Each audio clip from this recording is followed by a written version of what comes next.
Yeah, escalating gun violence, carjackings, and brutal attacks putting the city on edge, demanding police find a way to stop it. But is that the only answer? WGN's Tanya Francisco is with us tonight to share that part of the story. Tanya? Micah and Ray, people who work in this arena say too much money and attention is being put on after the crime is committed through policing and the criminal justice system. They say this focus should be on preventing the crime.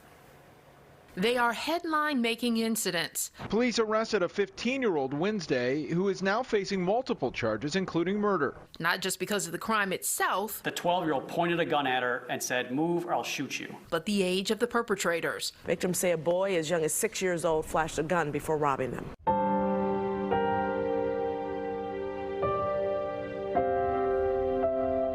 Children who have seemingly lost their way. What I always hear is no one cares. Dartavis Dorsey is the Associate Director of Strategic Engagement with the University of Chicago Crime and Education Labs. They are responding the way that they are because they feel no one is trying to engage or give them any type of empowerment or hope to believe that, like, their situation, they can overcome these obstacles. He's also a mentor with the youth guidance group BAM, Becoming a Man.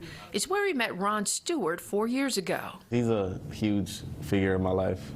He's helped me out with so much. Ron and Dartavis met as Ron was entering his freshman year at Marshall High School. I was on and off homeless. He also lost his mother when he was 8. That, I still struggle with that. And this past summer, he lost his father. He also lost friends to gun violence, some of which he actually witnessed. At 18 years old, he worries about being a young black man in Chicago. It's most definitely scary sometimes. And he doesn't trust authority figures. Most of us don't trust the police. My name is Daniel and I'm 7. Daniel has been dealt a slightly better hand. He is a mentor in Lux and Emmanuel.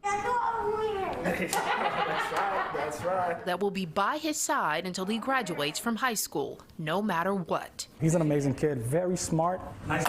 Hey, your turn. Sometimes Daniel does have anger issues, and I think that's the one thing that we're working with, and he's come a long way. He's always going to be there. Yeah. And that must be nice. That's why I like him. Daniel and Luxon were paired through the organization Friends of the Children. It's a national nonprofit that's new to Chicago. It connects kindergartners with a paid professional mentor who has been trained to support them for the next 12 years until they graduate from high school. So these are the kids that are consistently not showing up to school, are regularly late to school, are acting out in the classroom, are falling asleep at their desks. Tal Hassak-Lori is the executive director. Friends reaches out to families that are falling under the radar of other social service organizations. We know that if you have a positive, consistent relationship, that can buffer that toxic effects of all of that stress and trauma. There's nothing a child can do to be kicked out of our program behavior-wise. Intense mentoring is one of several proven strategies identified by the University of Chicago Crime Lab.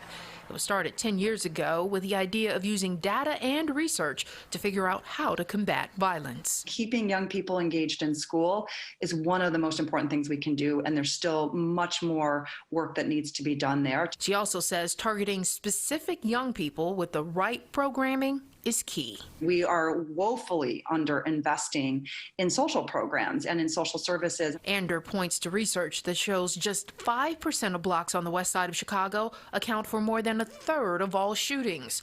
That's an area concentrated between Madison and the Eisenhower Expressway in Garfield Park in Austin and along Roosevelt Road in Lawndale. Those areas also suffer from extreme poverty, a disproportionately high young population with very few grocery stores, financial institutions, and poor internet access. I think the pandemic took all of the challenges our city was facing and just dialed them up to 11, exacerbated every underlying inequity and challenge. But young people are not the primary drivers of violence. But the bulk of victims of gun violence and perpetrators are older than 18. They're between 18 and 29.